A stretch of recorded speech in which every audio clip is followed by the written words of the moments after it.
Bonjour, vous avez remarqué, au fur et à mesure, je m'équipe et en particulier avec des rabots à main.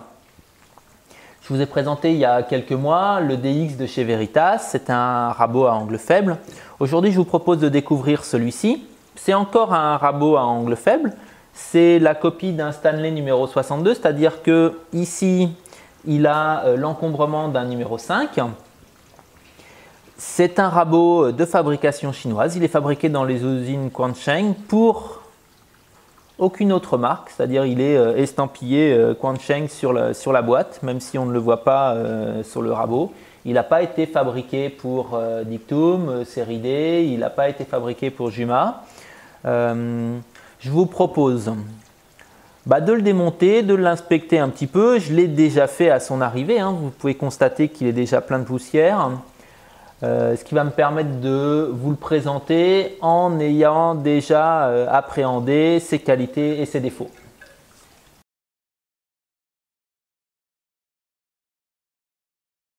Donc déjà, première chose, vous pouvez constater que j'ai pris un pack avec 3 lames.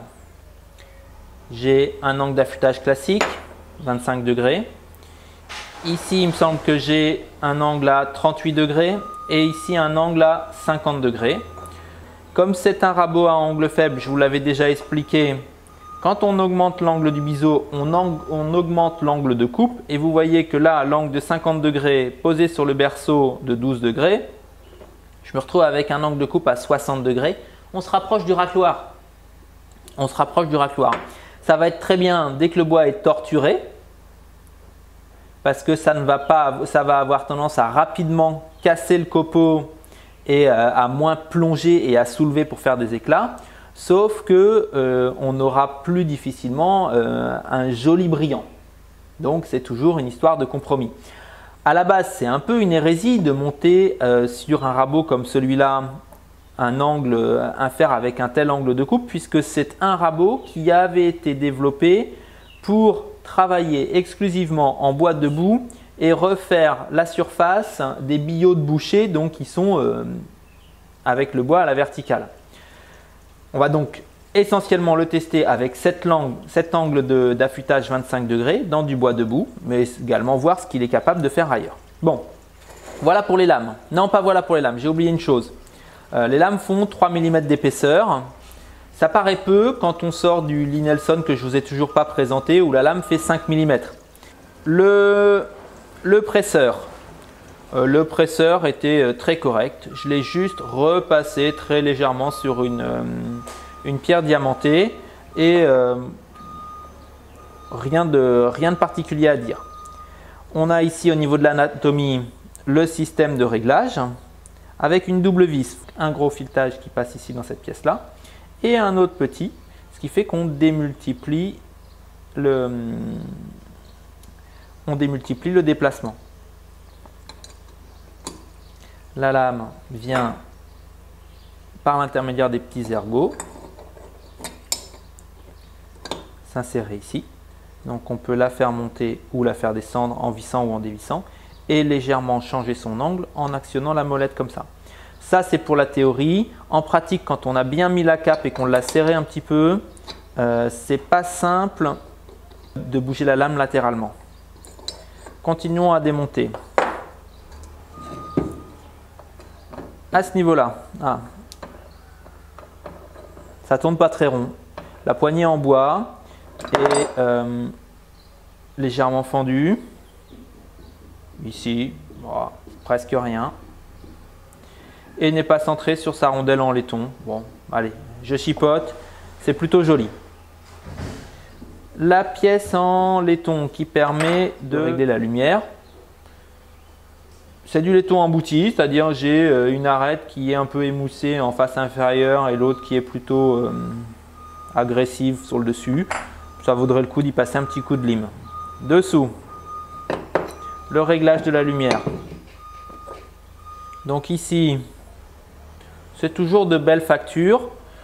Je suis un petit peu déçu parce que en fait, cet espace-là qui est retravaillé pour être parfaitement à fleur avec le reste de la semelle n'était pas ébavuré au moment où je l'ai sorti de sa boîte, ce qui fait que en manipulant, j'ai légèrement griffé la pièce ici.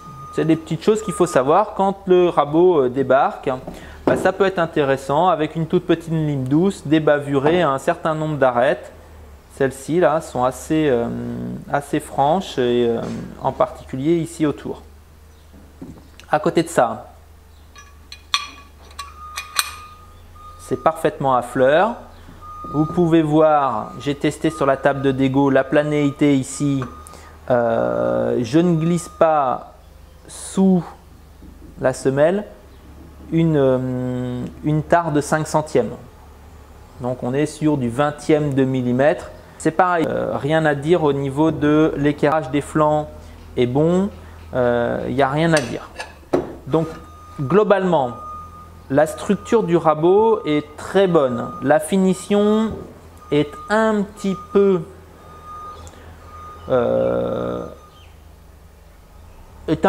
à revoir. Je trouve dommage de laisser passer une poignée pas centrée, de laisser passer une poignée avec une petite fissure. Mais on est vraiment sur du détail.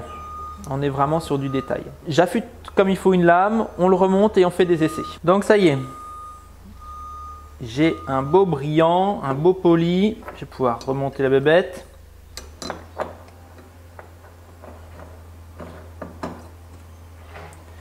Ça, j'ouvre la lumière. Je vérifie que j'ai pas de saleté. Ah.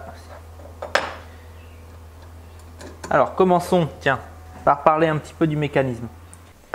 Donc le jeu ici est un peu important. Ça ne va pas réduire la qualité de coupe du rabot. Par contre, ça va en compliquer le réglage et ça fait partie des défauts de ce modèle. Voilà, je vais réduire un peu la lumière et aller chercher un bois qui va bien pour faire des essais. Je vous propose de travailler avec ce chêne qui est plutôt droit de fil, donc ça devrait être bien. Il sort de la scie, donc il n'est pas forcément droit. Donc on va y aller progressivement. Non, il n'est pas droit même. Donc,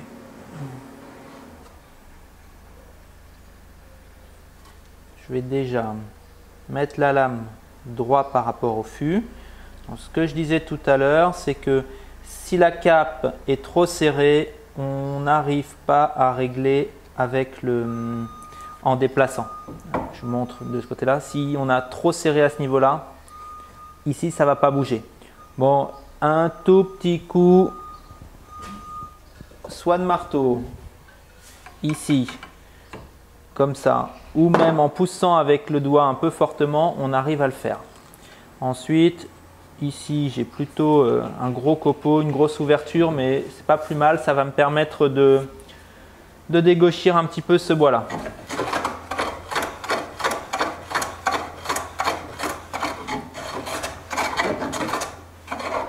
J'en profite pour donner un conseil. Quand on sait, on peut lire à gauche, à droite ou voir dans des vidéos de sortir, voilà, là j'ai presque pas fait de copeau, allez-y, sortez la lame pour faire un copeau plus important. Bah non, non, non, ici mon bois il n'est pas encore droit.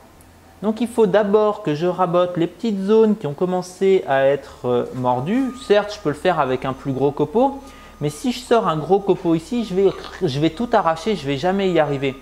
Donc quand on n'a jamais raboté, c'est vraiment le gros défaut. On sort la lame et on y va, on y va, on y va. Non, doucement, on a notre temps. Donc là, petit à petit, vous entendez que mon rabot, il prend presque sur toute la longueur.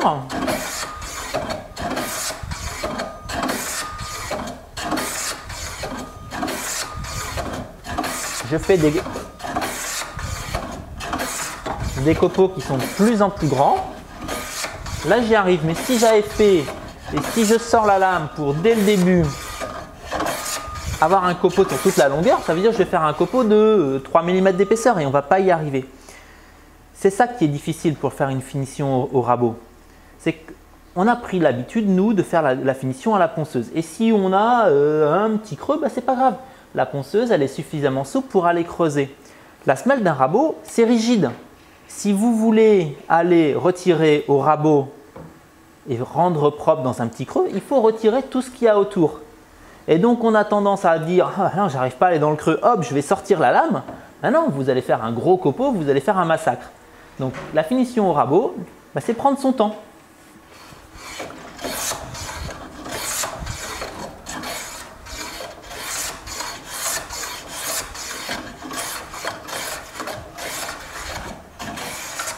Premier essai, enfin qui n'en est pas un pour moi, mais il est plutôt concluant. Je vais réduire énormément la lumière. Allez, 3/10. Et je vais rentrer la lame. Et c'est là où c'est un peu désagréable parce que je vais devoir faire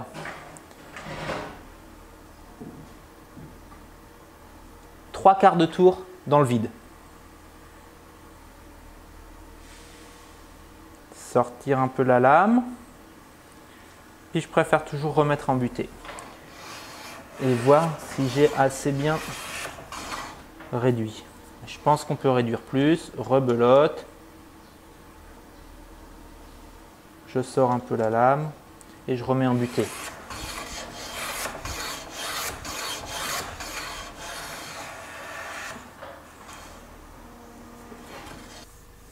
Bon, on est pas mal.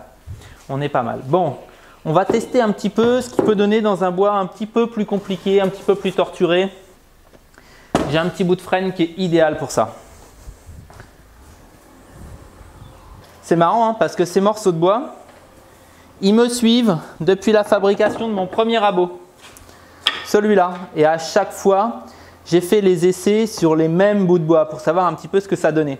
Et vous vous rendez bien compte ici que le fil est complètement torturé.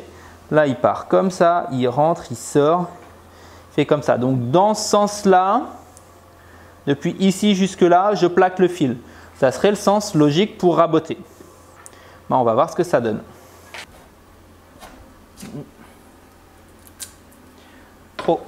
J'ai une trop grosse épaisseur de copeaux.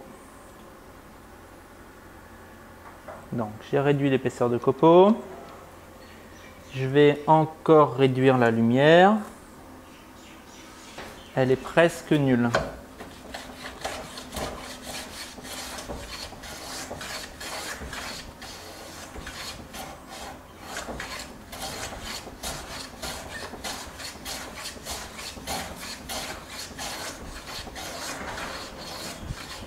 Alors, qu'est-ce qui se passe? J'ai recréé un peu d'arrachement ici.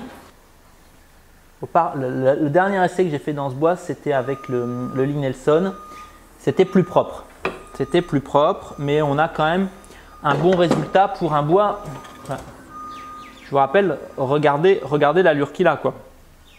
Si ça ne se voit pas sur la caméra, j'ai des fils de bois comme ça ici, ici comme ça, là comme ça, avec des cernes ici. Ce que je peux faire pour vraiment être méchant, c'est retourner le bois et voir un petit peu comment il s'en sort à ce niveau-là.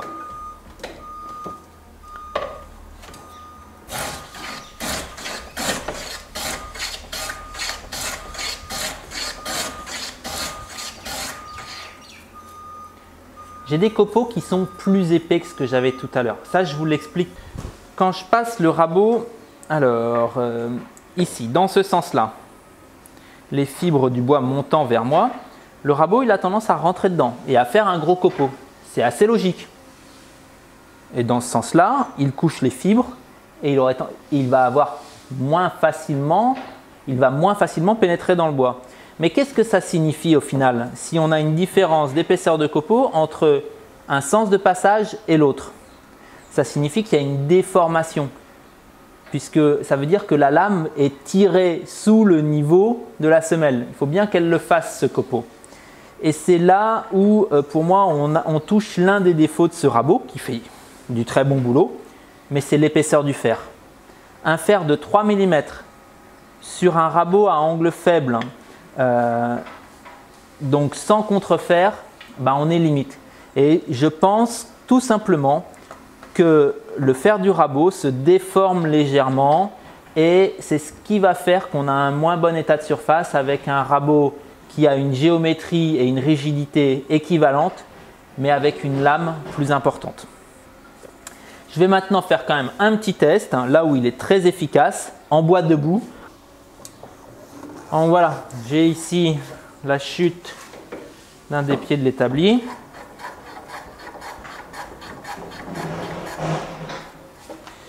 Et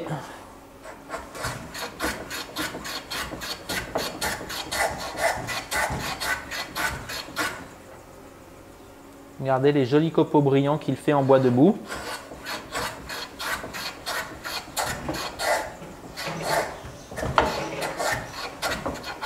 Bon. Il est un peu grand hein, pour 10 cm par 10, mais si j'avais à reprendre cette surface, je le prendrais avec le DX. Mais par contre, c'est sans appel, il fait du très bon boulot. Donc si on doit résumer, on a 3 lames permettant de s'en sortir dans des bois difficiles. On a un rabot qui a une structure qui est irréprochable. Moi, avec mes moyens de mesure, j'ai pas pu trouver de défaut. On a un rabot qui n'est pas donné, mais qui est quand même plus abordable que celui d'une grande marque. Mais il y a des mais. La finition est pas nickel. Pour moi, il faut, à la réception d'un rabot série D, Juma, Quansheng, le démonter entièrement et bavurer tout ce qui peut rester comme petit défaut d'usinage et après s'en servir. Ça vous évitera d'avoir des rayures comme sur le mien. Un rabot qui manque de précision au niveau du système de réglage. Pour mémoire, sur le DX Veritas, j'ai une amplitude de 20 degrés dans cette molette, ce qui rend le réglage très efficace. Donc ici, un réglage un peu moins rapide et des lames qui manquent d'épaisseur. Et du coup qui donnent un état de surface qui est moins bon quand le bois est difficile. Donc, allez, on va faire le prof. Là, si je devais donner une note, ça serait 7 sur 10. Allez, bye, j'espère que je n'ai pas été trop long.